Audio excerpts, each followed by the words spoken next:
بھی نہیں ہے. اچھا دوبارہ پوچھیے ذرا. میں یہ پوچھ رہی ہوں کہ حج کے آخری ایام میں سب سے زیادہ افضل ذکر کون سا ہے؟ حج کے جو آخری دن ہے نا ہے تو بیٹا 8 تاریخ سے وہاں شروع ہو جاتا ہے نا حج. احرام باندھ کے لوگ مینا جاتے ہیں، 9 کو عرفات میں ہوتے ہیں، 10 کو مینا میں ہوتے ہیں، اور پھر 11، 12، 13 کو مینا میں رہتے ہیں. تو 8 سے لے کر 13 تک. مگر جو حج کے ہے نا آخری دن آپ نے پوچھا کہ وہ عید کے بعد کے ہی ہے نا، دن 3 ہے ایام التشریق. ان میں سب سے بڑا ذکر جو بیٹا 9 تاریخ سے شروع ہو جائے گا نا.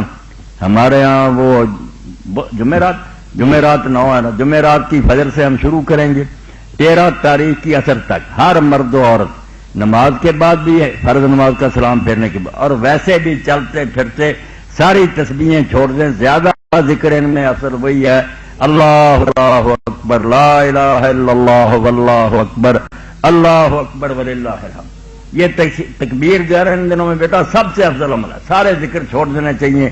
یہ بسترے پر لیٹے، صبح جاگ آئے، چلتے پھرتے سب مرد عورتوں کو یہ پڑھنا چاہیے. شکریہ مولانا. اللہ تعالیٰ خیریت سے رکھے. جی.